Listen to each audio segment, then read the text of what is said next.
Seja bem-vindo ao MedicalCast, o podcast que conecta você às tendências em saúde. E no episódio de hoje, a gente tem um convidado mais do que especial. Ele é médico e neurologista formado pela UFRJ, também dá aulas na mesma instituição e na Estácio. Com certeza é um amante da neurociência. Seja muito bem-vindo, professor Vitor Evangelista. Obrigado, pessoal. Obrigado pelo convite. Fico ainda mais feliz de poder conversar com pessoas que foram alunas, né? Sim, isso é prazeroso. Obrigado. Muito bom. E conta pra gente o que motivou a sua escolha em neurologia.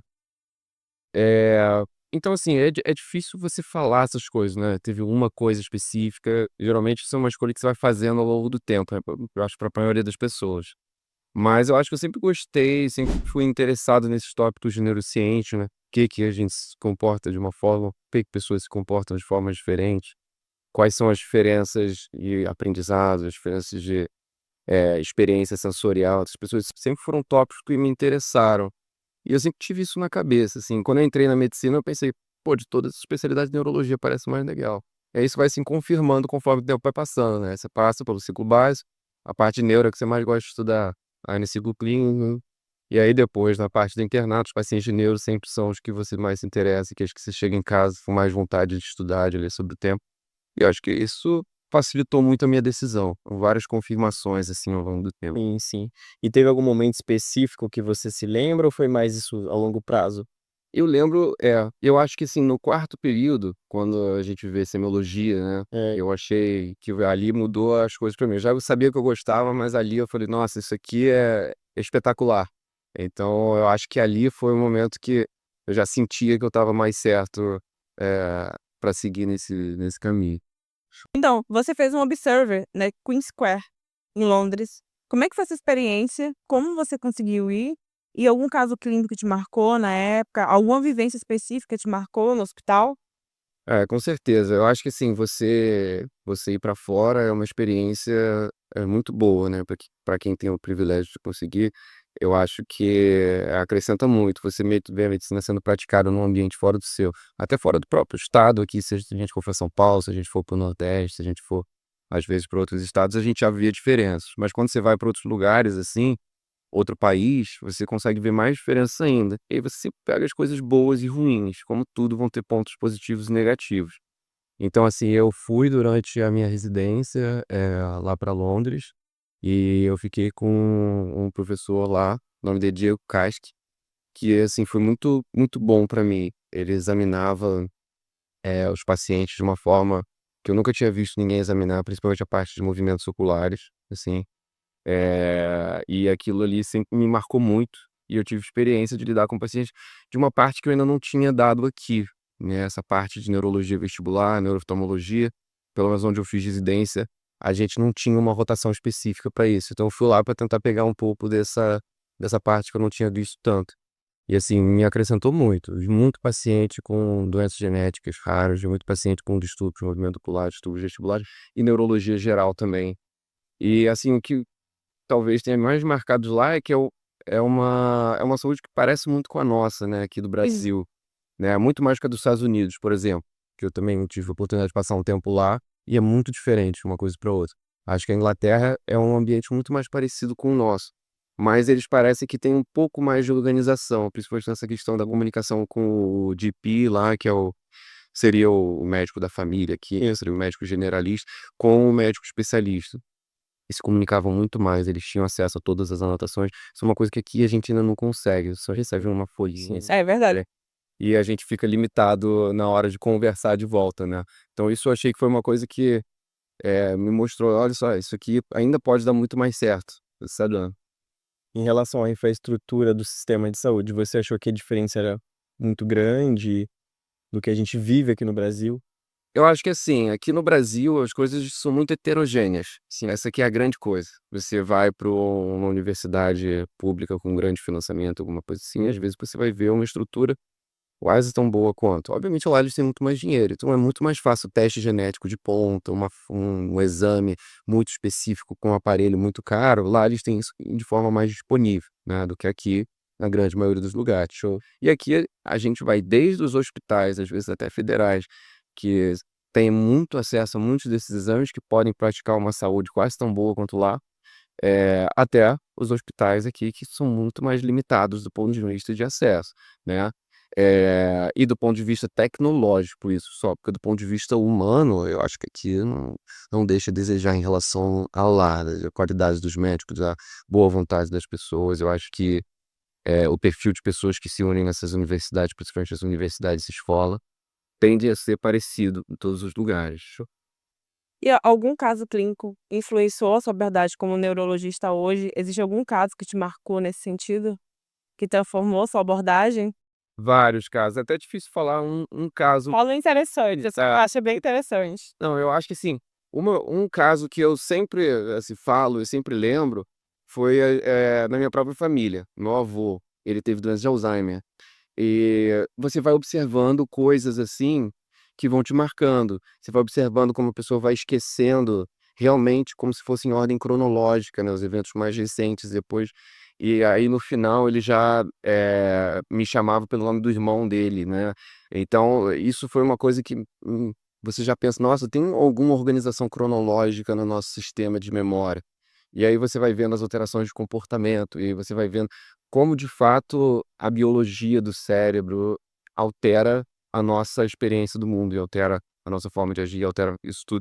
Então esse foi já desde antes de eu começar a neurologia, né, no início da faculdade, até antes de entrar na faculdade, uma coisa que me marcou muito e que eu sempre tive vontade de entender melhor. E aí durante a faculdade, durante a residência, você vai vendo casos que vão te marcando. E na neurologia tem sempre essas coisas que você vê que se você conta pra pessoas, as pessoas ficam chocadas, assim, a pessoa que tá cega e ela jura pra você de pé junto que ela não tá cega, ela tá enxergando tudo. Caramba. É. E aí você pede pra ela falar coisas pra você e ela inventa, porque ela não consegue ter consciência de que ela tá sem a visão. Então ela tá cega, mas ela não consegue ter a consciência de que ela perdeu a visão, porque a parte do cérebro que é responsável por tomar conta disso dela tá prejudicada. Pessoas com, enfim, histórias de alterações do sono bizarras, de sonambulismo, de às vezes pegar o carro e parar na casa que era a casa de infância da pessoa, e ela já não mora lá há muito mais tempo. E aí você vai a neurologia vai explicando todas essas coisas. Episódios transitórios de amnésia também, que a pessoa de repente, do nada, de uma hora para outra, recupera totalmente a memória dela, e não sabe o que aconteceu, e tá num outro estado, porque pegou um ônibus pra um lugar que ela nunca foi na vida. Então você vai vendo essas coisas se repetindo e é aquilo que eu sempre falo quando a gente tá lá no ambulatório, lá na faculdade. Não vai ter nenhum dia monótono na neurologia. Não vai ter Todas as são interessantes, todo caso é super interessante. Sim, com certeza. Em relação a um mito que é muito comum, né, acho que dentro dos estudantes de medicina, se fala muito sobre o prognóstico da neurologia, que costuma ser com uma melhora muito pouca, assim, isso é verdade? Na verdade não, na minha opinião não, né, porque assim, se a gente for parar pra olhar, na medicina no geral, tem muitas poucas coisas que a gente cura de fato, De né. fato, sim. Então, quando a gente tá falando essa coisa de questão de cura de doença, o que que a gente cura? Geralmente doenças infecciosas, que a gente tem antibiótico, né, e as infecções sensíveis, ou doenças que são ali passíveis a tratamento cirúrgico. Fora isso, a maior parte das doenças da clínica médica toda são doenças crônicas incuráveis, né, as doenças que a gente lida todo dia, hipertensão, diabetes, né, outras doenças neurodegenerativas, são doenças que a gente vai mediando e a gente não cura. E eu acho esse um argumento fraco também, porque esse argumento perde um pouco do propósito que é a nossa profissão, não é Exatamente. curar, né. É muito longe disso, né, nossa se fosse assim, a gente ninguém praticou medicina até 100, 200 anos atrás. Na verdade, o nosso objetivo é sempre ajudar as pessoas, né, aliviar a dor, tentar ajudar de outras formas, ajudar os familiares, e isso é muito mais complexo do que curar. As doenças que hoje em dia a gente Sim. cura, inclusive, são doenças fáceis, você dá o diagnóstico, você dá um tratamento específico e você curou. Agora, o que exige mesmo do bom médico, da medicina, que é mais difícil de aprender, é como lidar com essas situações. E quando se chegar um momento que a gente for curar todas as doenças, a gente vai começar a focar só em prevenção, que é uma outra parte da medicina também. Então acho que não, todas essas partes, tanto de tratamento curativo como tratamento profilático, como de tratamento sintomático, né, que é aliviar alguns sintomas, até tratamento preventivo, faz parte de todas as especialidades, ninguém vai conseguir fugir disso. Quem, quer só curar a doença quer brincar de Deus às vezes, né? E isso não é nosso papel, na minha opinião. A gente entra na faculdade com um conceito muito diferente da prática do que é a medicina. Você sente que a sua percepção mudou desde quando você entrou na faculdade até você terminar? Muito sobre em relação a isso que a gente está conversando? Com certeza, eu acho que muda todo mês quase. Cada Isso daqui experiência que você vai tendo, você vai mudando a sua forma de ver as coisas.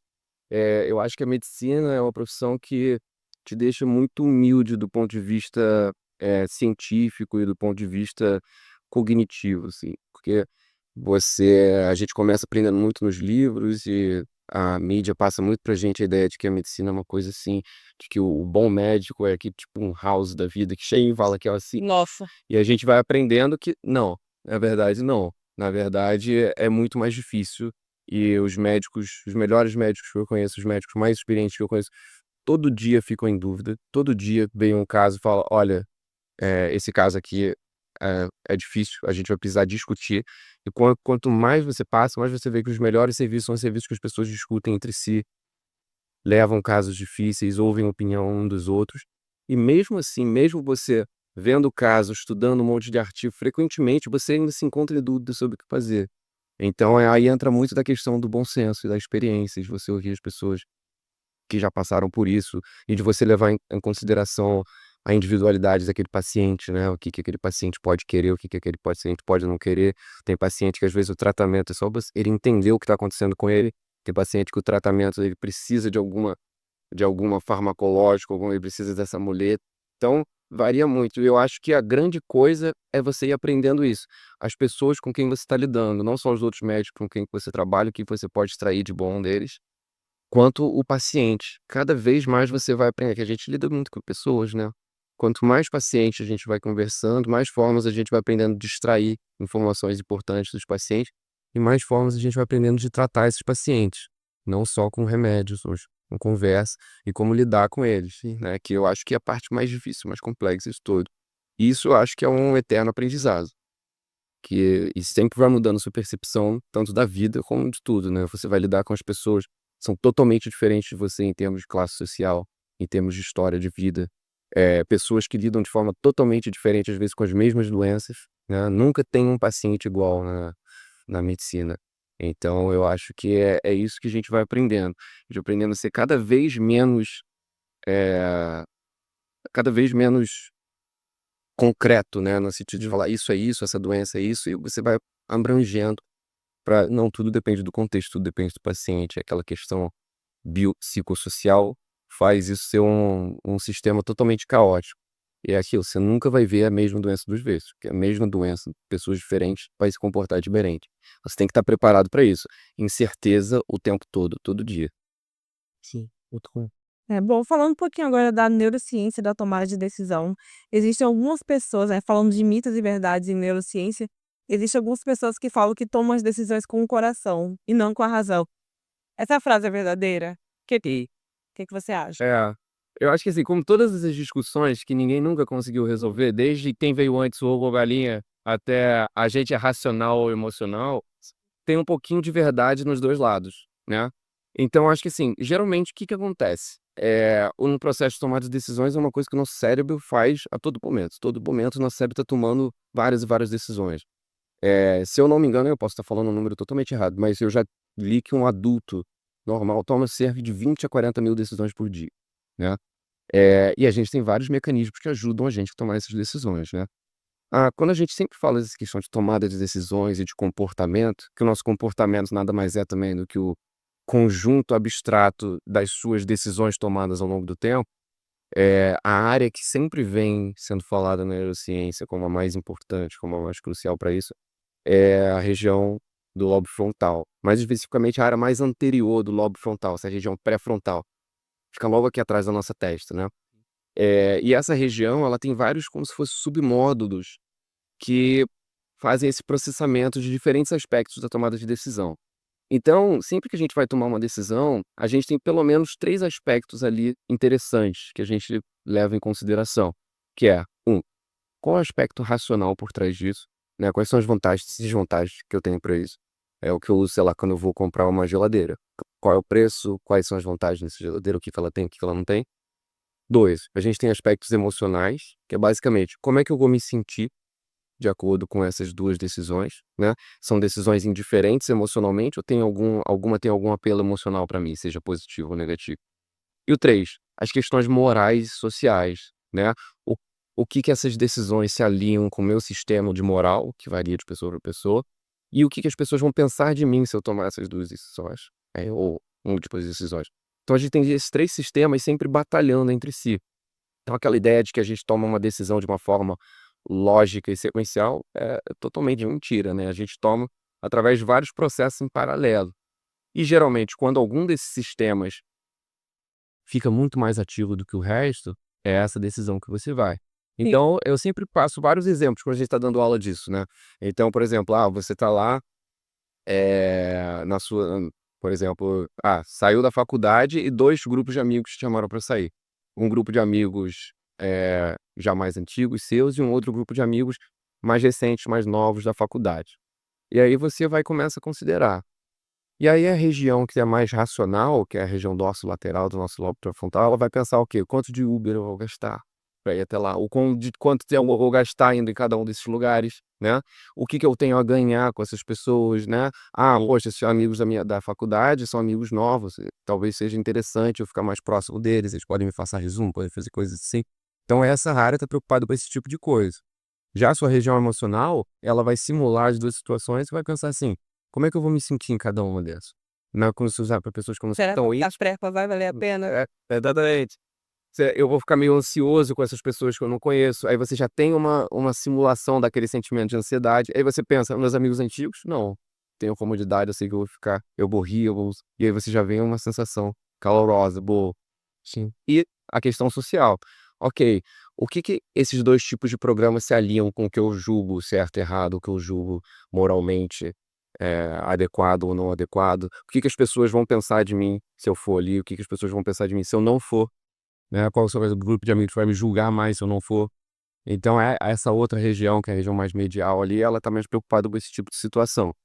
E aí é isso, cada pessoa tem uma tendência a puxar mais para um lado, né. A gente conhece muito mais pessoas que são mais impulsivas, tomam decisões mais emocionais, a gente conhece muito mais pessoas que conseguem inibir impulsos emocionais, ou às vezes impulso sério, em prol de, às vezes, uma decisão mais racional. Isso varia muito de pessoa para pessoa, contexto e, claro, de cada decisão. Então é muito difícil responder essa questão, porque na verdade não tem resposta certa, né. Todos nós somos racionais e emocionais e morais nas nossas decisões, e o peso de cada uma dessas varia com cada decisão que você está tomando. Sim. Existem patologias que mexem nessas tomadas de decisões? Existem várias e várias. Geralmente são patologias que vão afetar justamente essa área que a gente falou, né, a região, da área pré-frontal, do lobo frontal.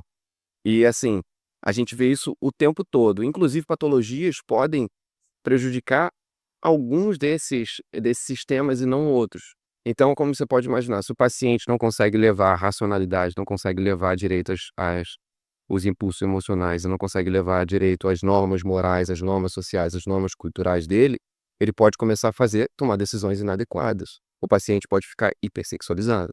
O paciente pode ter um comportamento agressivo. O paciente pode não tomar decisões e ter uma coisa que a gente chama de comportamento apático, até o momento que ele fica, às vezes, mudo e não se move. O estado que a gente chama de mutismo cinético, né? O paciente pode ficar desorganizado, porque ele não consegue mais organizar qual a ordem da tomada de decisões que ele tem que fazer para conseguir, realizar aquela grande função no final. Então todos esses tipos de déficit, a gente vê o paciente que perde a noção da linha moral, da social, é aquele paciente que às vezes levanta no meio do consultório e faz xixi na parede. Isso acontece, né. Aquele É. paciente Já vi alguns exemplos da família, assim. exatamente. Todo mundo conhece uma história dessa, né. Com certeza. E isso ficou muito famoso com um dos casos mais famosos, assim, da neurologia, que é o caso do Phineas Gage. Ele era um trabalhador, de mina, ele trabalhava supervisionando a mina, e todo mundo falava, assim, que ele era uma pessoa super concentrada, super focava, chegava sempre no horário no trabalho, ele se dava muito bem com todas as pessoas do trabalho, que era uma pessoa super agradável, tinha um casamento ótimo, uma mulher, acho que tinha 1 ou 2 filhos. E aí o que que ele fazia? Eles colocavam os explosivos dentro de uma pedra para criar túneis, coisas assim, e depois botavam areia, e depois ele batia com um vergalhão ali. E aí eles explodiam, e a pedra explodia. E aí um dia a pessoa que ia colocar areia ali, esqueceu de colocar areia. E aí ele foi com um vergalhão de metal bem no explosivo. E aí o explosivo jogou o vergalhão para fora, e o vergalhão passou, furou o olho dele e perfurou justamente essa área da região pré-frontal. Eh, e aí foi tão rápido, mas tão rápido que ele não teve uma hemorragia cerebral nem nada disso, cauterizou todos os vasos. E ele sobreviveu. Ele levantou, sacudiu a poeira ali e continuou. E foi embora com ferro na testa. O ferro passou pela Passou testa ele toda. fora. Eu acho que o ferro passou pela. Passou aqui. E aí, vários médicos falaram: não é possível que isso esteja acontecendo. E foram avaliar ele. E aí teve um médico que ficou famoso porque ele estudou muito bem o caso dele, que eu esqueci o nome agora. Mas ele foi registrando, e ele foi fazendo testes de inteligência com Phineas Gage, testes de noção de normas culturais, tudo isso. Falou: olha, esse paciente está assintomático. Essa lesão que tirou um pedaço do cérebro dele, que ficou no chão, provavelmente pegou uma região inútil do cérebro. E a gente sabe que isso não existe, né? Sim. E aí, dado o tempo, ele voltou a trabalhar. Todo mundo falou, nunca mais foi a mesma pessoa. Ele ficou uma pessoa agressiva, ele ficou uma pessoa impulsiva, ele começou a se envolver em casos fora do casamento. E ele terminou a vida, ele perdeu o emprego, perdeu o casamento, perdeu tudo, ele terminou a vida trabalhando em si, como o Phineas Gage Caramba. tinha. Exatamente. E o crânio dele perfurado e o vergalhão estão expostos no Museu de Harvard, até Ah. hoje. Então esse caso ficou muito emblemático. Foi um dos primeiros casos que mostrou pra gente que quem nós somos, né, o nosso comportamento, tudo isso é influenciado e é mediado pela nossa biologia.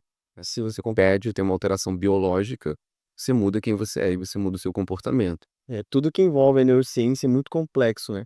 São milhares de pensamentos ao longo do dia e se você colocar isso numa escala temporal, ao longo da vida. Em relação aos vieses cognitivos, que são popularmente conhecidos como crenças limitantes, isso de fato existe? Segundo Existe. Então, o viés cognitivo é uma coisa que a gente está em todas as nossas decisões, desde os nossos vieses das nossas experiências prévias, até os nossos vieses culturais, enfim. Todo mundo sabe isso, todo mundo vê isso todo dia a dia. Aquele seu amigo que vota num partido político diferente do Nossa, seu. você tá quebrando um super mito pra mim. Isso era mentira.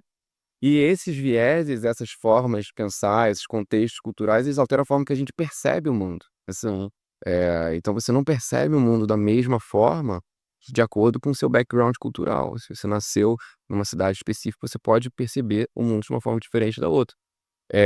Por exemplo, quantas cores tem no arco-íris? 7. Se você chegar e perguntar na Rússia, eles vão falar 8, porque eles têm 2 nomes para azul.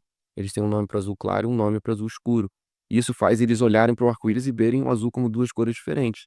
Então, só o fato de você ter uma palavra diferente para aquilo, muda a forma como você percebe aquilo ali. E esses conceitos de linguagem são muito importantes para unir a forma que a gente percebe o mundo. Agora a gente entende por que uma pessoa, às vezes, que foi criada de uma forma super religiosa, ou uma pessoa que foi criada numa cultura muito diferente da nossa, pode perceber o mundo e pode pensar de forma diferente que a gente, né? E isso é regra, né? Na neurociência, a diferença e as variações são a regra, né? A gente não tem um normal, a gente não tem nada disso. A regra é a variação, né? Eh, e isso gera vários e vários vieses. Não tem nenhuma decisão que a gente toma que não é enviesada. E isso é importante pra gente na medicina, porque a gente tem que ter noção dos nossos vieses, prejudicam a gente, por exemplo, na hora de tomada de diagnóstico, né? Se você viu um caso raro ontem, esse fica um viés de disponibilidade, você fica muito mais propenso a ver esse caso. É o clássico do aluno de medicina que estudou lúpus ontem, e aí chega uma mulher com dor no joelho e fala: isso pode ser lúpus. Eu estou enviesada agora pra neoplasia endócrina múltipla tipo 2A. Todo mundo chega pra mim com dor lombar, que eu falo, você tá com um tumor secretante de adrenalina, com certeza. Exatamente. E isso é involuntário, isso vai passar na nossa cabeça. E só que é muito importante a gente ter noção desses viés. Por quê? Essa noção desses viés faz a gente falar: olha, isso aqui é raro, por que eu tô pensando nisso? Antes de pensar que essa mulher tá com uma hérnia de disco, né? Então, Exatamente. isso é muito importante pra gente. Então a gente tem vários desses tipos de vieses, né? Isso daria pra gente ficar falando aí 1 hora, mas a gente tem viés de ancoramento, que é uma vez que você fala qual é o diagnóstico, você não quer admitir que você errou e tirar depois, você quer manter aquele seu diagnóstico, a gente ninguém gosta de estar errado, né, lógico, a gente tem que ter noção que não é assim, e estar errado faz parte de todo o processo do diagnóstico. Então, são coisas que influenciam bastante a gente. A forma que as pessoas apresentam as coisas pra gente Sim. é totalmente diferente. Se eu chegar pra você e falar com um paciente com dor no olho vermelho, que viajou para para África do Sul recentemente, você vai tentar encaixar isso em algum momento. Se eu falar para você que é um paciente que está com aumento do volume abdominal, né, com a barriga cheia de água, né, que a gente chama de ascite, que mora em Minas Gerais e mergulha em lago frequentemente, isso já gera um viés na sua cabeça, que pode não ter nada a ver com o que o paciente está fazendo. O problema hepático dele pode ser uma cirrose alcoólica, que pode ser um problema de uso crônico do álcool, que é muito mais comum do que uma esquistossomose, por exemplo. Sim, isso. Mas se eu apresentar o caso com essa informação, eu já te envieso. Então a gente tem que ter muita noção dessas coisas, a gente tem que conhecer e saber que todas as nossas decisões são enviesadas. E você tem que conhecer seus próprios vieses, a sua formação, a sua cultura, né, as suas crenças, e entender que outras pessoas podem ver de forma diferente. E que as doenças e os pacientes e o mundo não tá nem aí para os seus vieses. Sim. Acontecem, que acontece. E conhecer os seus próprios viés seria uma solução para isso? Tentar, não sei de que forma, entender a forma como você foi criado? Eu acho que sim, eu acho que isso é uma coisa que ajuda, né, eu não acho que existe uma solução para isso, porque nós fomos feitos pra não ter esses viéses, na forma que a gente percebe o mundo, na forma que a gente interage com o mundo, na forma que a gente toma nossas decisões, né, como a gente falou. Então nunca vai ter uma solução para isso, mas eu acho que a gente entender que isso acontece, torna a gente muito mais tolerante com os outros e com nós mesmos, né. Entender que, se a gente trocasse o nosso DNA e as nossas experiências de vida, nós estaríamos um lugar do outro, né. E são fatores que a gente não tem o menor controle sobre. Então quem nós somos é muito determinado, as ações que a gente toma, tudo isso é muito determinado por fatores que estão fora do nosso controle. Ninguém escolhe a genética, ninguém escolhe as experiências de vida, né. Ninguém escolhe aonde nasceu, nem nada disso. Então a gente tem que entender que é isso que molda o nosso cérebro desde o início, e isso que faz a gente ser quem a gente é, e os pacientes serem quem a gente é, e isso vai sempre influenciar a gente, né. Então você sempre tem que ter esses cuidados e entender, isso torna a gente exatamente, mais compreensível, mais tolerante. Eu acho que isso é a base para resolver muitos dos problemas que a gente tem, não só na hora de dar o diagnóstico, como também na hora de lidar uns com os outros, né. Verdade. E falando em tomada de decisão inconsciente, eu lembro que eu não sei se foi 2019 ou 2020, eu assisti um filme que estava muito em alta, O Dilema das Redes. Esse filme, para quem não assistiu, inclusive eu recomendo muito, ele fala um pouco sobre o refinamento da inteligência artificial, em despertar gatilhos emocionais e também em captar a nossa atenção. Quando a gente traz mais para o contexto de 2024, não falando em vício em rede social, o que se fala muito hoje em dia são nas casas de apostas. Pessoas que estão tendo suas vidas prejudicadas devido ao vício em jogo. Como é que você acha que o sistema de recompensa influencia nesse sentido? Sistema de recompensa do cérebro. Então isso é a base de daquilo que a gente estava falando, né, nas tomadas de decisões, tem a questão emocional que é muito mediada pelo nosso sistema de recompensa. O nosso sistema de recompensa é basicamente um sistema que ele vai e ele libera dopamina numa via, chamada tegumentar ventral. E essa dopamina liberada nessas vias límbicas que tem relação com as nossas emoções, ela faz a gente ter uma sensação boa, né. A dopamina é um neurotransmissor que quando liberado ali naquele local, faz a gente ter uma sensação boa. E aí o que acontece? Geralmente quando a gente está avaliando as nossas possibilidades de decisão, quando a gente está simulando os resultados das decisões ou as possíveis consequências dessas decisões, se a gente tem uma consequência boa, a gente libera dopamina.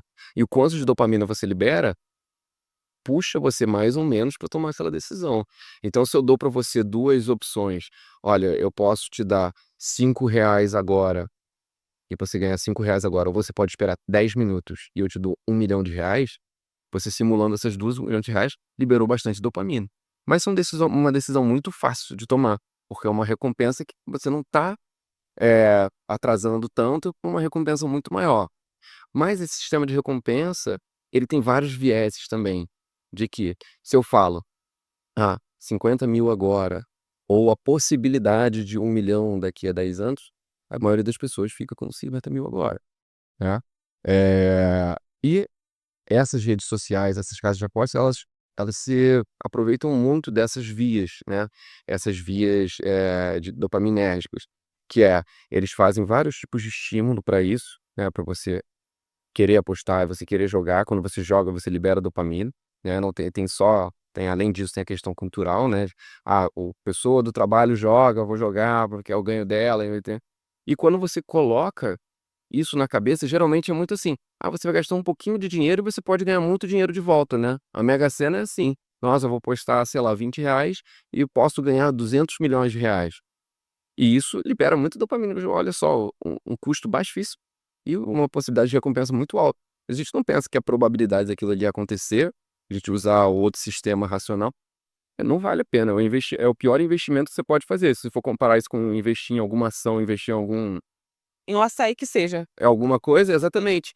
É muito pior os seus odds ali. Só que as pessoas investem muito dinheiro ali. E obviamente tem pessoas que são mais propensas a isso do que outras, né? E aí, partes do nosso lobo pré-frontal, né, que a gente está falando bastante dele, são responsáveis por inibir, às vezes, essas decisões impulsivas. E isso é uma coisa legal no tratamento desses pacientes.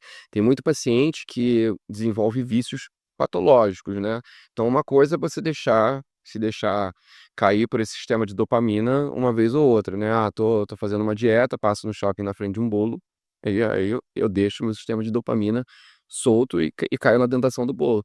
Tudo bem, mas assim, tem pessoas que realmente começam a entrar em dívida, prejudicar a família, prejudicar a vida por causa de vícios, como álcool, como jogos, como redes sociais. E essas pessoas têm muita dificuldade de fazer o quê? O sistema de recompensa delas, já na antecipação daquilo, antes dela estar passando pela atividade, já está superativando dopamina, porque é uma via que a neuroplasticidade vai aumentando cada vez mais aquilo ali na antecipação. E eles têm cada vez menos prazer na hora de realizar aquilo, mas a antecipação deles já libera muita dopamina e já deixa eles muito propensos a tomar aquele tipo de atitude.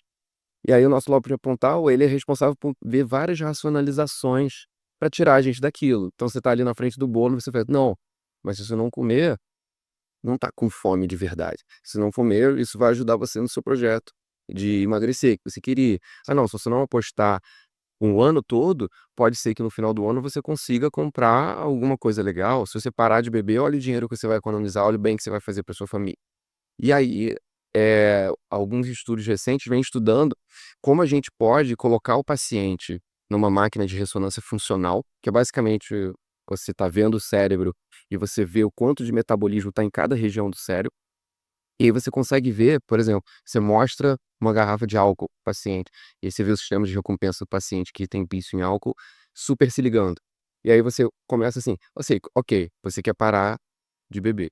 Quais são as estratégias que você adota? O que que você pensa quando você vem com essa super vontade de beber? Aí a pessoa fala: nossa, eu penso no dinheiro que eu vou gastar. E aí a região dorsolateral da região pré-frontal se ativa, e ela começa a inibir essa região da recompensa. Mas, às vezes, não é suficiente. E aí você fica: olha, tenta outra estratégia cognitiva. Tem esse Aí a pessoa fala: olha, se eu ficar bebendo, talvez eu não veja meu filho, minha filha crescerem. E aí isso ativa muito a região pré-frontal e inibe a região do é isso que você tem que pensar toda vez. Então, a neurociência pode ajudar a gente nisso, nesses tratamentos no futuro, sim. Mas é justamente isso, algumas pessoas, cérebros são mais propensos a terem essas ativações de recompensa, são as pessoas que são mais propensas a terem vícios, né. E obviamente essas empresas que organizam essas coisas, elas se beneficiam justamente do vício, né. Todos esses casos de aposta, eles nunca se prejudicam, né, mesmo que você ganhe, vai ser Eu vi um dado que parece que essas casas de apostas movimentaram 1% do PIB brasileiro. é. O Brasil parece ser uma população especialmente suscetível, a isso, né. Então, muitas empresas, inclusive lá de fora, botam aqui no Brasil casas de apostas e aí tira o dinheiro do Brasil pra levar isso é um absurdo, né. E é isso, a gente tem que conscientizar as pessoas de que, sabe, isso não é uma coisa que vale a pena e mostrar para elas justamente parte racional por trás para ajudar a região pré-frontal delas a inibirem essa via dopaminérgica da recompensa.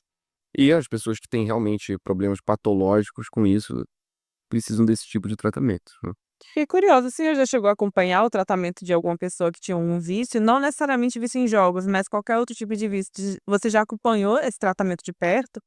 Já, a gente, então assim, Durante a faculdade, eu na rodada de psiquiatria, a gente vê bastante isso, né? Os psiquiatras são geralmente os médicos que lidam mais com isso, né? Mas na neurologia a gente vê bastante isso. Uma das situações mais comuns são de pessoas que, por exemplo, têm dor de cabeça, uma enxaqueca, e elas começam a ficar viciadas em tomar remédio analgésico.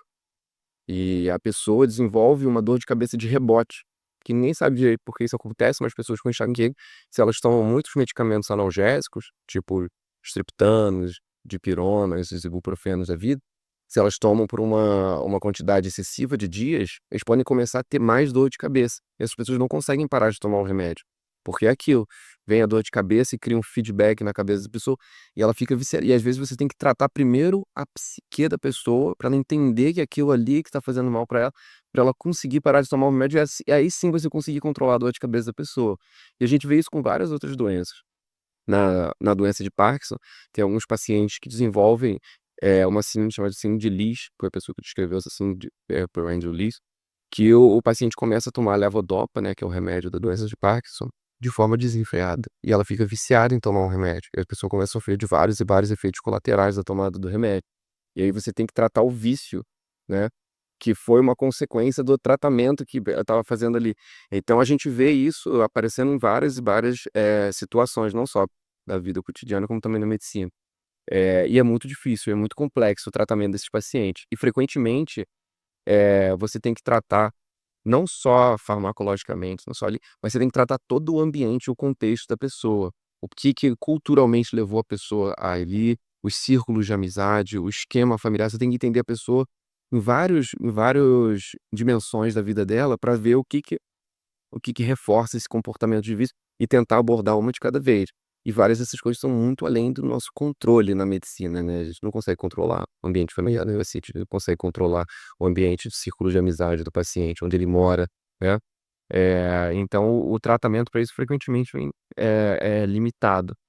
Mas essas novas abordagens, principalmente com a ressonância funcional, eu sou bastante otimista e que podem ajudar bastante a gente. E como você ensina para o paciente estratégias cognitivas para resistir àquelas tentações. Em relação ainda sobre as redes sociais, né? A gente vive num mundo hoje em que o principal produto é a atenção, né? Isso é muito abordado no Dilema das Redes, a série que você mencionou. E, e a gente tem um entrave da produtividade, né? A gente está sendo bombardeado de informações o tempo todo na internet, na faculdade, em casa. De que forma a neurociência enxerga essa questão de produtividade? Porque é um tema muito interessante para quem é estudante também, né? O próprio aluno não consegue muitas vezes ficar sem o celular durante a É aula. o mundo das distrações, né? A gente vive num contexto que, mais do que qualquer situação do mundo, a gente é bombardeado com informação sensorial o tempo todo, né? E, assim, o nosso cérebro não evoluiu para ter tanta informação sensorial, né? A gente viu, isso começou agora, recentemente. Então, obviamente, a questão da atenção, né? A atenção nada mais é do que você conseguir ficar restrito a um estímulo sensorial em detrimento de outros em volta. É, a questão da atenção vem sendo um problema. E a gente vem tendo, se eu não me engano, o diagnóstico de TDAH, que é um transtorno de déficit de atenção, aumentou em 10 vezes. Só que isso tem vários tipos de viés, fatores também, né? Provavelmente culturais, né? Então, o que que atrapalha? Todos esses estímulos atrapalham. Se você não tem o celular na aula, você tem muito mais chance de ficar atento na aula do que não. E atrapalha também a gente ter tanta informação hoje em dia, né? Hoje em dia a medicina é infinita, né? E o conhecimento dobra a cada poucos anos, né? Coisa que antigamente não acontecia. Então, acho que cada vez mais a gente tem que focar em ensinar as pessoas essas estratégias cognitivas. O que que é importante para você? O que que você está fazendo aqui? Você está na aula, na faculdade? Ativa o seu na sua região pré-frontal para fazer você resistir a essas tentações e focar ali naquela aula em busca de um ganho futuro. Eu acho que é esse tipo de situação que a gente tem que buscar. A produtividade, eu não diria que a gente tem a gente é menos produtivo hoje em dia do que antigamente. Pelo contrário, eu acho que a gente produz muito mais hoje em dia do que antigamente. Só que tem tanta coisa que fica até difícil, você fica disperso, né? Porque tem tanta coisa sendo produzida o tempo todo que parece que houve uma perda de foco. Mas eu acho isso bom também, né? Porque isso ramifica para todos os nichos. Mas essa questão da atenção vem sendo uma grande preocupação. E muita gente me procura achando que está com TDAH, achando que está com déficit de atenção. E na verdade não é isso. Na verdade, ou as pessoas querem demais do sistema de atenção delas, Sim. ou elas estão com estratégias cognitivas, difíceis de manter naquela situação ali, né. Tem coisa que a gente simplesmente não consegue, né. Eu, na escola, frequentemente, em matemática, não conseguia prestar atenção, sabe.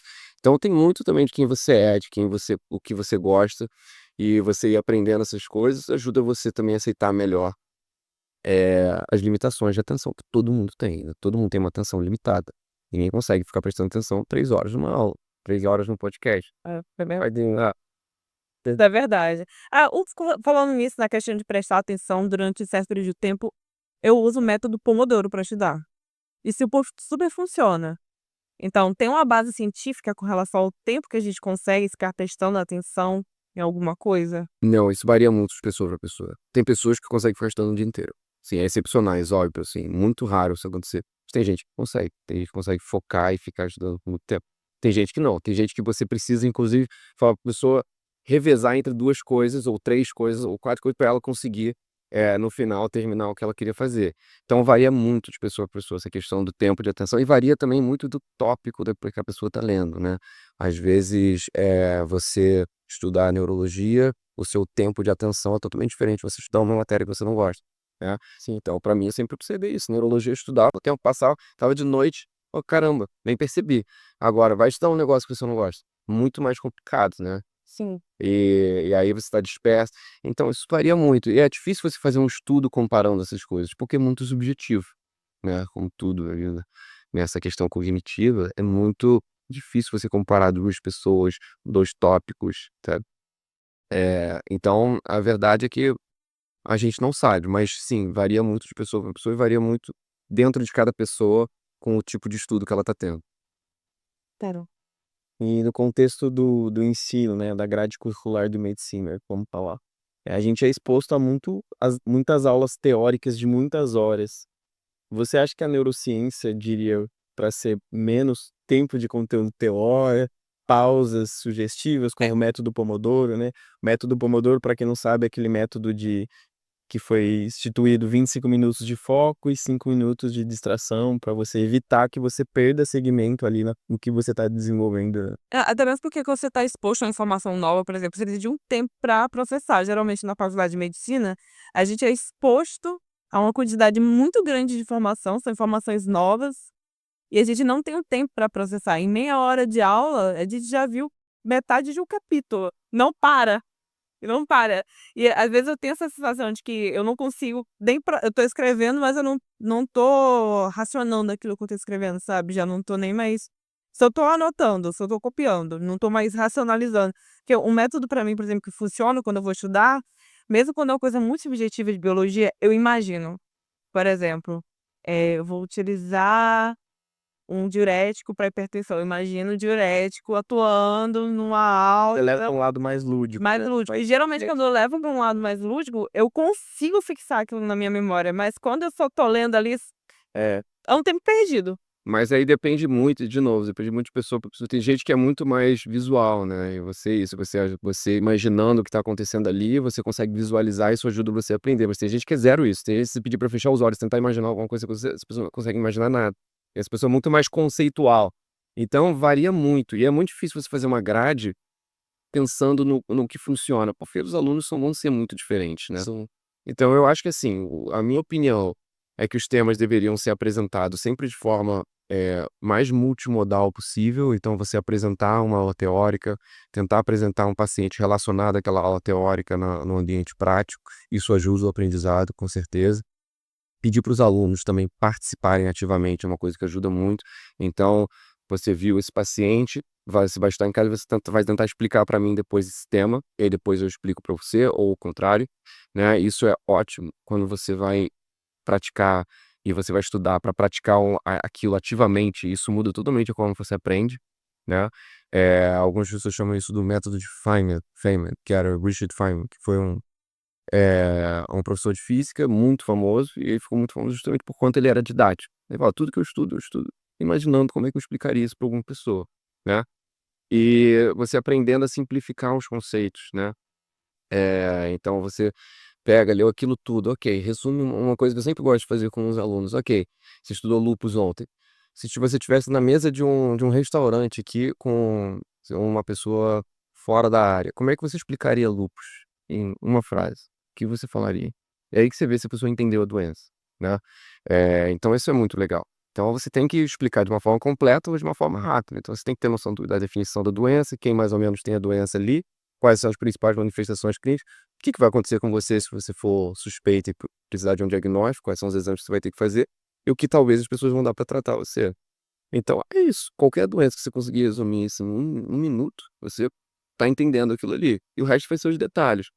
E na faculdade de medicina a gente passa muito por isso, a gente fica dando para vocês muitas informações factuais.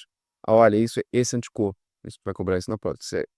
E eu acho que essas informações, além de serem muito maçantes, né, elas hoje em dia estão cada vez mais disponíveis. E a gente poderia deixar o aprendizado do aluno dessas questões factuais ser muito mais a depender dele, ser muito mais uma coisa autodidata, porque não vai mudar eu falar para você o que você usa levodopa no tratamento de doenças de Parkinson, ler um livro dizer isso. Agora, o que talvez vai ser, eu acho, mais interessante no futuro, é a gente ensinar as coisas que estão por trás daquilo ali, né? De como você fala para alguém que você vai começar esse remédio, né? Quais são as implicações disso? Como é que você comunica uma notícia ruim? Isso a gente tem pouco hoje em dia na faculdade de medicina. Eh, então eu acho isso, muito mais essa parte contextual, de você entender o contexto de cada encontro, o contexto de cada relação, o contexto de cada doença, essa questão variável e da prática, né? Você vê alguém examinando, você encostar no paciente, você ouvir ali, para mim perder muito mais tempo com isso do que com apresentar as informações factuais que hoje em dia qualquer um consegue pegar no celular. Concordo, Seja o futuro, né? concordo plenamente. Tudo que envolve neurociência é muito adaptável, muito complexo, né? Sim. Realmente. Agora nós vamos fazer uma pausa para o segundo bloco. Se inscreva no nosso canal, ative o sininho de notificações e nos aguarde que a gente já volta.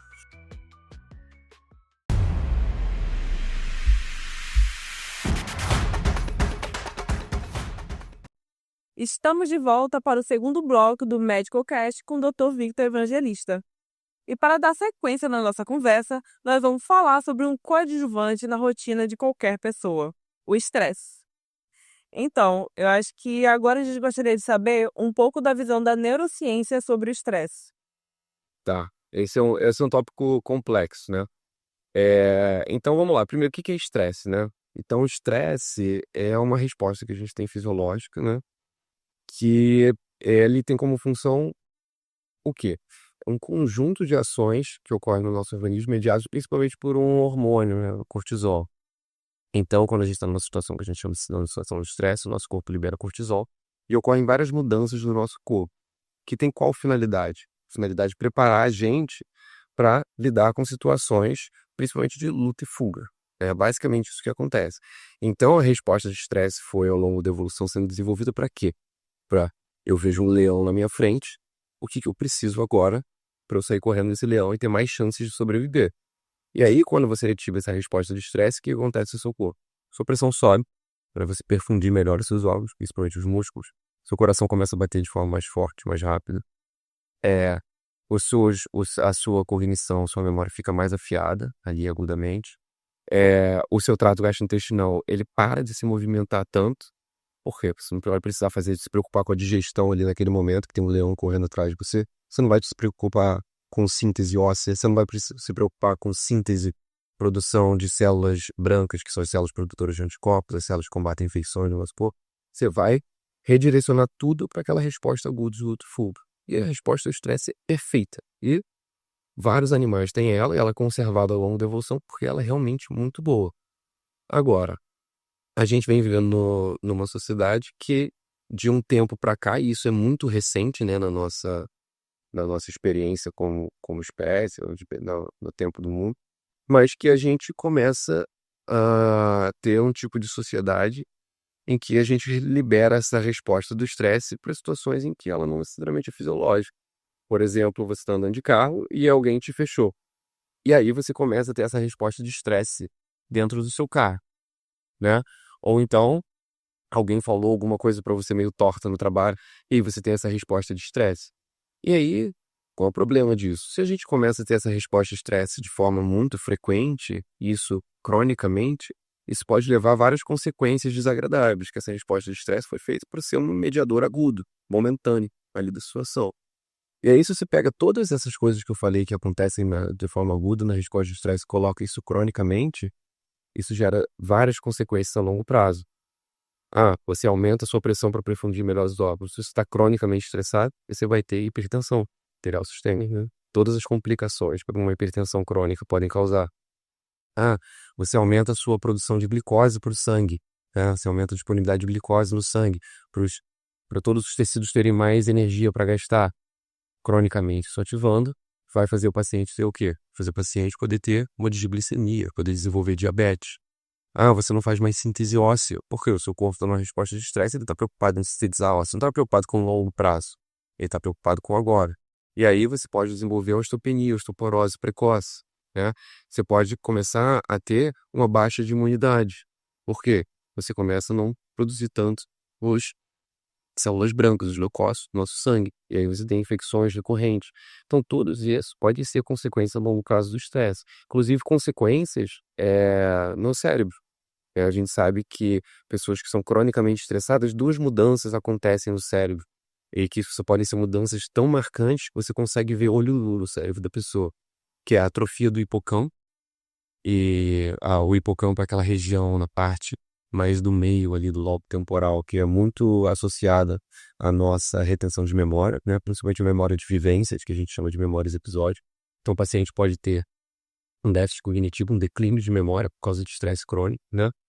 E ele pode aumentar o tamanho, então ele diminui o tamanho do hipocampo, ele pode aumentar o tamanho de uma outra estrutura chamada de amígdala, né? E a amígdala, ela é a grande mediadora das nossas respostas de medo e raiva.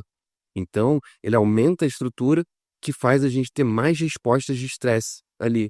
E você pode ficar uma pessoa cada vez mais tendenciosa a se estressar com as situações, né? Então, o estresse tem muito essas duas facetas. A faceta aguda, que é a fisiológica, né? Que todo mundo tem que ter uma resposta de estresse. Isso é totalmente proveitoso.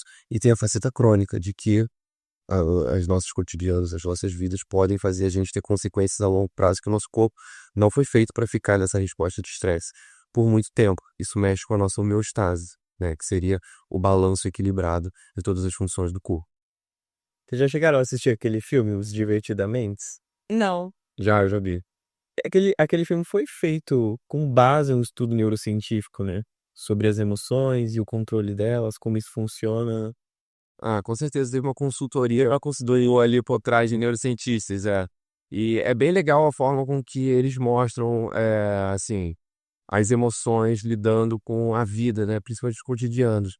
E que, assim, a gente na neurociência, emoção é uma coisa muito difícil, né? Porque é muito cultural o que a gente chama de emoção. É muito. Você tem um sentimento psíquico, né? Uma experiência subjetiva, que a gente chama de emoção, e que geralmente ela ocorre ao longo ali de duas variáveis, né? Uma valência de intensidade, ou ela mais intensa ou ela menos intensa, e uma valência de positivo ou negativo, né? Então, uma valência positiva de alta intensidade seria a exaltação, e uma valência, por exemplo, negativa de baixa intensidade é o que a gente chama de tristeza. Negativa de alta intensidade é a raiva. E a gente tem também termos emocionais para situações específicas, tipo culpa. Quando você fez alguma coisa, você sente uma emoção negativa depois, por as consequências daquilo, alguma coisa assim. Então a emoção é uma coisa muito variável culturalmente, né?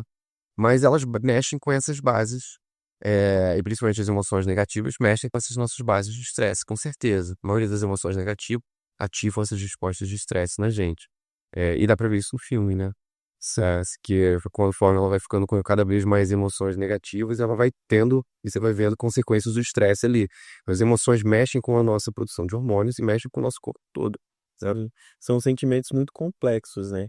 E a gente está num mundo onde nós estamos engatilhados o tempo todo a estar estressados. Existe um limite para o estresse? É. Limite é mais uma vez aquele negócio da biologia, cada pessoa tem uma tolerância diferente, né? Você conhece pessoas que conseguem trabalhar 60, 70 horas semanais e, enfim, tem métodos de escape daquilo ali e consegue, essa é uma minoria das pessoas. E agora tem pessoas que toleram muito pouco estresse também. Pessoas que qualquer coisa que acontece ali já gera um estresse que se permanece por muito tempo. Então, isso, de novo, varia muito de pessoa para pessoa. Mas, obviamente, o que a gente quer de limite de estresse é que a pessoa não esteja sujeita a essas consequências de longo prazo da resposta do estresse, né? Que a gente chama dessas doenças crônicas relacionadas ao estresse. Hipertensão, diabetes, osteoporose, souvenir, tudo isso que a gente falou. Então o estresse ele pode reduzir a expectativa de vida. Com certeza, com certeza. E ele está por trás das doenças mais comuns hoje em dia, né? Ele com certeza tem um pé ali nas doenças que a gente lida todo dia. Hipertensão e diabetes, gente, isso aí é percentual da população. Isso é uma coisa que você vê todo dia no consultório médico. E o estresse tem muito a ver com essas doenças, né? O estresse, inclusive, ele pode atrapalhar o sono, a qualidade do sono. Com certeza, com certeza. Então, na resposta de estresse, eu falei só do cortisol, que é o principal ali, mas na resposta de estresse a gente tem outras coisas sendo liberadas. Inclusive, hormônios, e o próprio cortisol também faz isso, mas outros, que eles perpetuam o nosso sistema de alerta, né? O que que é isso? Geralmente, nós todos temos uma coisa que a gente chama de ciclo sono-vigília, que são as formas com que a gente cicla entre estados de sono, dormir, é o estado que a gente diminui o nosso nível de alerta, ou seja, o quanto responsivo a gente está ao ambiente, e estados que a gente está acordado, que a nossa alerta está maior. Eu sou mais responsivo ao ambiente, né? Desculpa. E a gente cicla isso normalmente. O nosso ciclo se chama circadiano, porque ele ocorre ao longo do período de um dia, né? Então, ao longo de 24 horas, a gente cicla entre esses dois. E isso, quando você vai começando a ficar sonolento até o momento de você dormir, o momento de você acordar, é mediado por várias e várias e várias substâncias que são produzidas ali e atuam principalmente numa região ali do encéfalo chamado sistema ativador reticular ascendente, né? Esse nome é horrível, mas assim, é uma região pequena ali do tronco cefálico que ela produz e libera principalmente serotonina para o córtex, para os hemisférios cerebrais como um todo. E o quanto daquilo está sendo liberado determina o quanto alerta você está ou o quanto em sono você está, né? Se você tem uma lesão ali que você não consegue mais produzir aquilo, o paciente entra num estado de sono perpetual que nada acorda ele, que a gente chama de coma.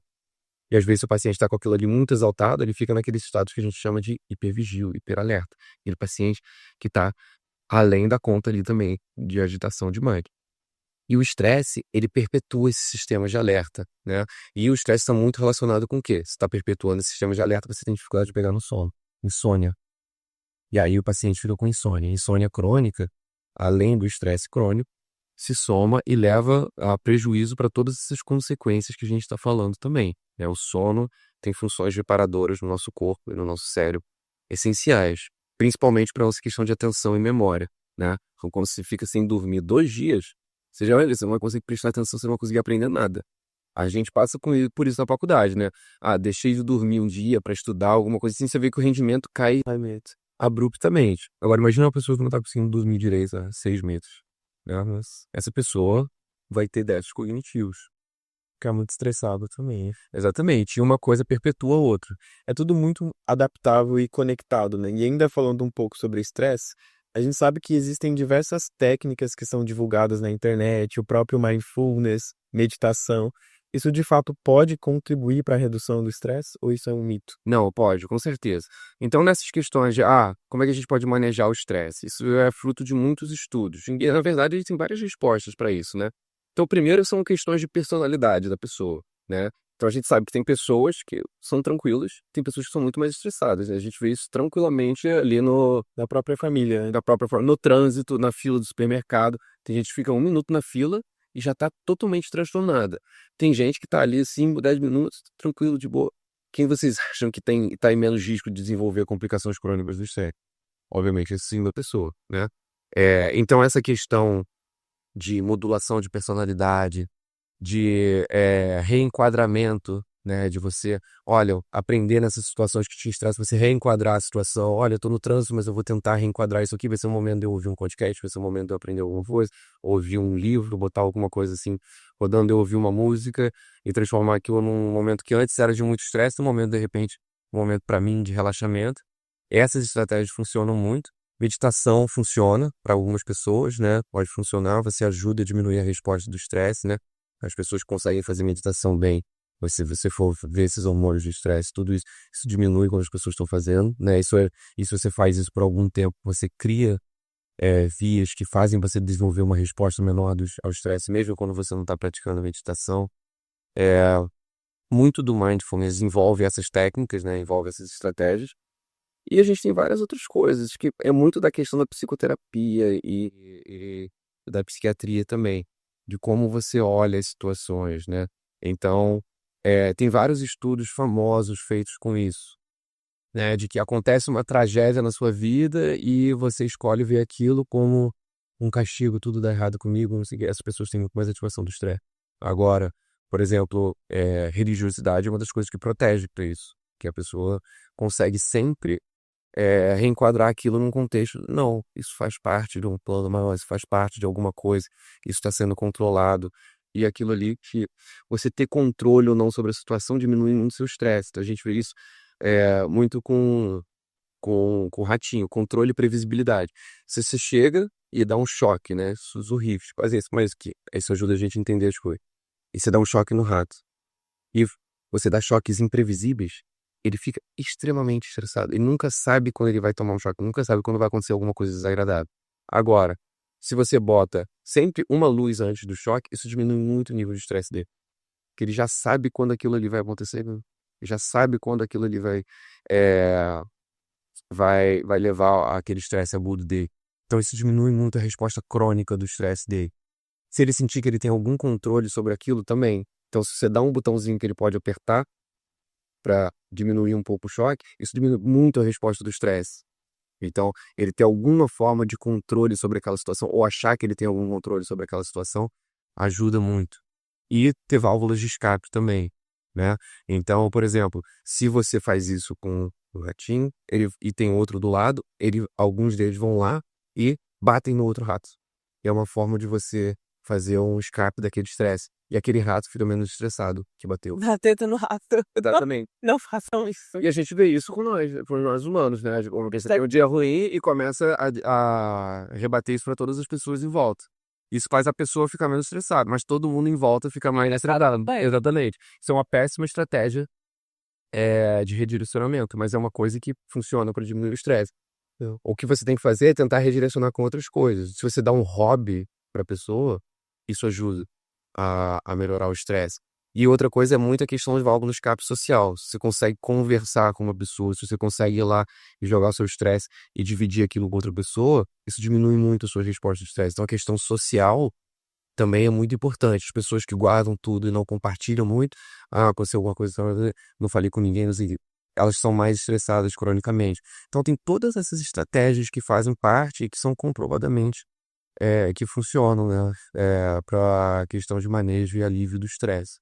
E as atividades físicas, desculpa. Com certeza, atividade física também ajuda muito, tá? Atividade física regular diminui a sua liberação de hormônios na fase aguda do estresse e cronicamente faz você ter uma resposta crônica ao estresse menor do que você teria. Então, a atividade física é muito boa, porque ela libera endorfinas fisiológicas que ajudam a modular esses sistemas.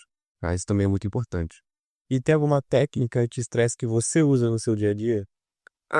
Conhecendo todas essas coisas, você começa a ver que você acaba usando todas, né? Cada momento. Tem dia que eu chego em casa e preciso correr. Pra mim, eu jogo futebol sempre. Pra mim, aquilo ali é, minha meditação da semana. Você volta ali, todos os problemas acabaram depois daquilo ali. Você correu, ok, passou por tudo. Você ter a questão de amigos e família próximos que você possa compartilhar, né? Esse tipo de situação ajuda muito também. E eu acho que cada situação pode pedir alguma coisa dessa, né? E tem situações que você quer mais praticar a estratégia de meditação. Ficar mais em casa, ok, ter uma noção de controle, ok, eu tô estressado com essa prova, eu quero ter essa sensação de controle, vou estudar para ela o máximo que eu puder. Isso me dá uma sensação de controle. Então acho que depende do contexto, como tudo disso, qual estratégia você vai usar. Mas é importante a gente conhecer essas estratégias para a gente ter tudo isso dentro do nosso arsenal, até para tratar os pacientes. Pacientes, dependendo da situação, pode precisar de uma abordagem ou de outra. E a gente ensinar isso para eles ajuda eles a lidarem melhor com o estresse. Muito bom. E agora a gente mudando um pouco o foco, vamos falar um pouquinho sobre sono? Sim. Hoje em dia as pessoas falam muito sobre higiene do sono. Qual a veracidade da prática? Não, a higiene do sono é muito importante. tá? Essas medidas comportamentais, do sono, principalmente quando a gente está falando da questão de insônia, né, que é o principal problema do sono, mais comum, elas funcionam muito, e funcionam quase tanto quanto você fazer uma terapia farmacológica. Então você pegar o paciente e tentar entender, ok, mas qual é o contexto que você vai dormir? Tela antes de dormir, cafeína antes de dormir. Às vezes as pessoas realmente não têm noção dessas coisas. Se você só educar isso, você melhora muito. O paciente fica no computador até 11 horas da noite, fala que tem que dormir 11h30 e não consegue. Tela é um tipo de estímulo que aumenta muito os nossos sistemas de alerta. Se cafeína também, o paciente fica tomando café, toma café 10 horas da noite, aí depois não dorme. Esse tipo de coisa. É o ambiente que o paciente dorme, sua cama é desconfortável, sua travesseira é desconfortável. Como é que é o barulho em volta? O paciente mora, às vezes, do lado de um vizinho que sempre tá festa, ou do lado de um bar que fecha às 5 da manhã. E aí ele tem insônia, mas a insônia dele tem uma causa ali por trás. Então, essas medidas de higiene do sono, de controlar o ambiente, tentar não ficar na cama para situações que não sejam dormir, né, ou praticar atividade sexual, isso é muito importante, tá? Porque isso ajuda a modular os sistemas de sono, criar um hábito de você sempre dormir no mesmo horário, né? Porque tudo isso funciona como um reloginho, nosso relógio biológico, né? Então tudo isso ajuda. Tentar fazer menos atividade perto da hora de dormir, porque a atividade física mantém a gente acordado, né?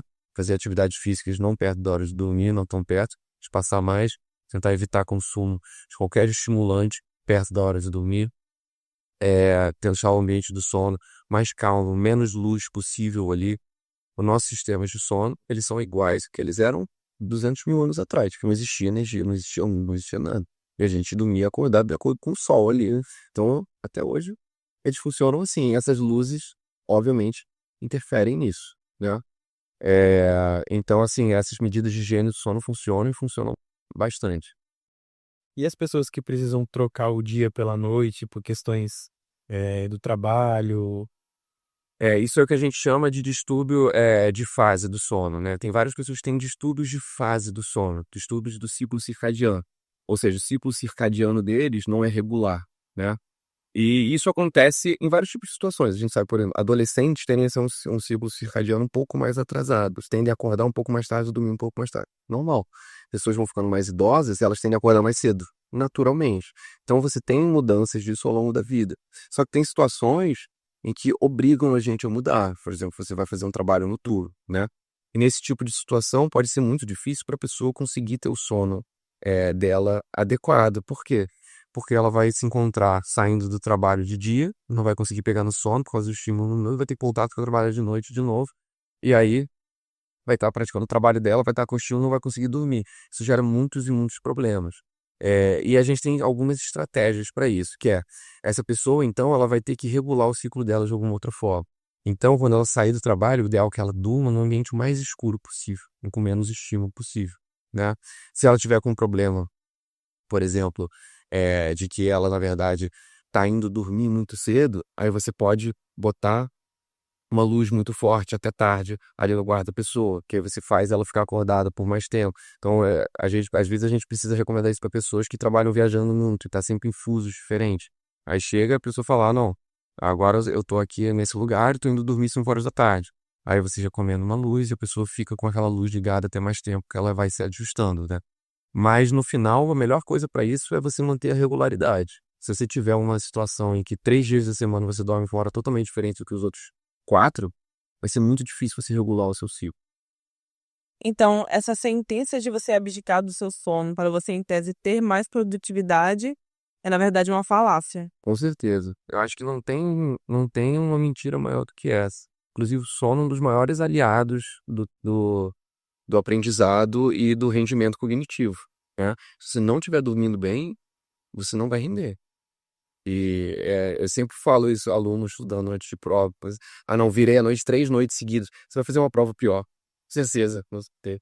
Se você estudasse aos pouquinhos ao longo do semestre todo e antes da prova você dormisse muito bem, você vai fazer a melhor prova possível, né. Primeiro porque o aprendizado não funciona assim, o aprendizado funciona ao longo do tempo, né, para você reter mesmo as coisas que você quer lembrar por bastante tempo, você tem que fazer repetições, isso sempre funciona dessa forma. E segundo, porque se você não dormir, você vai estar estressado no dia da prova, seu sistema de atenção vai estar diminuído, você não vai conseguir ter foco para fazer aquela prova o tempo todo que você precisa fazer, e a sua nota com certeza vai cair por causa disso, né. Então essas estratégias, assim, de perder o sono, de estimulante, coisas assim para véspera de prova, para aprendizados rápidos, isso não funciona, não funciona. Em relação aos despertares noturnos, eles são uma coisa que quem tem insônia reclama muito, né, porque às vezes a pessoa não consegue dormir direito e quando ela consegue dormir ela desperta e depois não consegue dormir mais. Existe um limiar que define o que seria um despertar noturno ruim, patológico, do fisiológico? Então, tem muita gente que às vezes chega pra gente falando que tem insônia, porque vai dormir, aí dorme 5 horas, 4 horas e acorda, e aí não consegue mais voltar a dormir. E aí a grande pergunta é: ok, o que isso impacta em você? Você sente que você está menos produtivo? Você sente que você está mais estressado?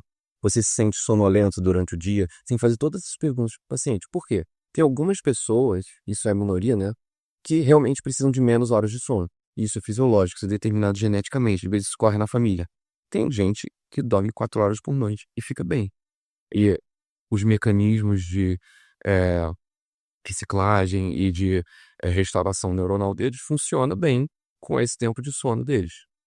Ó, tem gente que precisa de até às vezes até mais de 8 horas, né, a gente sempre fala 8 horas, mas na verdade a gente precisa de menos, a gente precisa de mais. E cada pessoa deve conhecer mais ou menos o seu tempo ideal, tá. No geral, quando a gente é mais jovem, a gente precisa de um pouco mais de tempo, conforme a gente vai ficando mais velho, um pouco menos. E e você tem que ver isso, porque se estiver gerando algum prejuízo, aí sim você chama isso de insônia. E a insônia ela é dividida nessas duas, pode ser tanto uma dificuldade de pegar no sono, quanto uma dificuldade de voltar ao sono depois que você acordou, né. Que essa é chamada insônia de manutenção. Às vezes a pessoa pega bem no sono, mas aí acorda no meio da noite e não consegue voltar a dormir. Se isso leva a sonolência diurna, se isso leva a estresse, se isso leva a queda de produtividade e tal, aí isso é patológico, isso é insônia, tá. Isso deve ser tratado como tal. Isso é o tipo de insônia que a gente vê mais comumente, por exemplo, pessoas com depressão, né. Esse tipo de insônia de manutenção é um pouco mais comum nesse tipo de situação.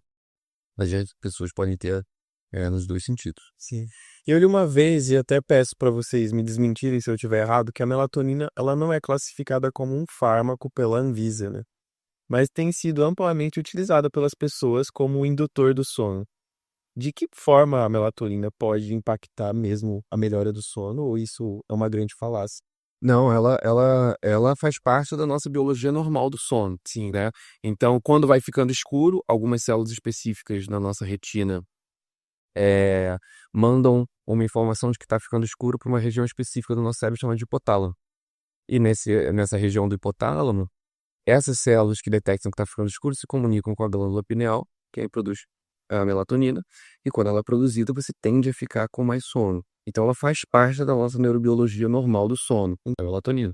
Então, claro, se você coloca a melatonina para alguém de forma exógena, você vai ter mais estímulos para a pessoa dormir. Então é um tratamento eficaz sim. Tem vários remédios, que são fármacos, que são análogos à melatonina, que são utilizados sim, por lá nos Estados Unidos eles usam muito isso, por exemplo. Então sim, são fármacos que são utilizados, eh para tratamento de distúrbio do sono. A minha experiência pessoal é que não são tão potentes quanto outras coisas que a gente possa ter, mas eles têm seu papel ali no tratamento sim, com certeza. E tem eficácia, comprovado com vários estudos. E outros parâmetros do estilo de vida, como alimentação, obesidade, elas também interferem no sono? Com certeza, com certeza. Então, assim, principalmente essa questão da obesidade que você falou. Então, a obesidade está relacionada com um dos distúrbios mais comuns que a gente vem tendo hoje em dia do sono, que é a apneia obstrutiva do sono, né?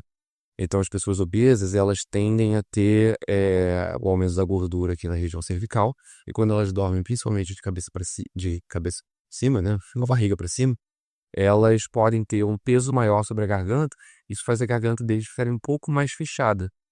E quando essas vias respiratórias são um pouco mais fechadas durante o sono, o que que acontece quando a pessoa inspirar e expirar, que ocorre a abertura e fechamento normal, pode ser que ela feche demais. Isso leva a ronco, né, geralmente as pessoas que estão do lado percebem isso como ronco, e também leva a coisas que a gente chama de apneias do sono, né. O paciente passa períodos sem respirar. E quando a gente entra em apneia, o que que acontece? Aumenta a quantidade de dióxido de carbono no nosso sangue, né, que a gente chama de hipoxemia. E o dióxido de carbono tem vários efeitos, que se você passa cronicamente em hipoxemia à sua noite, vários efeitos detrimentais negativos, tanto de aumentar a resposta de estresse. Esses pacientes estão mais suscetíveis a ter hipertensão, a desenvolver complicações cardiovasculares crônicas, como também complicações neurológicas, tá? O dióxido de carbono pode, inclusive, levar a vasodilatação dos vasos dentro do encéfalo e levar ao aumento da pressão dentro da cabeça. Essa pessoa acordar com dor de cabeça. É uma causa de dor de cabeça que acorda a pessoa durante a noite, na apneia do sono. Inclusive, levar a uma coisa que a gente chama de hipertensão intracraniana. Você olha no fundo do olho do paciente e tem um edema de papila ali por causa disso. E aí o paciente fica com uma dor de cabeça crônica, complicações crônicas de estresse por causa disso, tá? A alimentação tem muito papel justamente com essa questão de bem-estar, de saúde, de obesidade e tal. Uma dieta saudável pro- protege o paciente desse tipo de complicação. Mas não tem alimentos que vão fazer você dormir, ou alimentos que vão fazer você ficar mais acordado, tirando, obviamente, aquelas coisas que a gente aprende como estimulantes, né? Tem um chá ou outro que pode ajudar, assim, não são coisas que a gente passa para pacientes, né? Uhum. Que acho que acaba sendo como se fosse não diria um efeito placebo, né?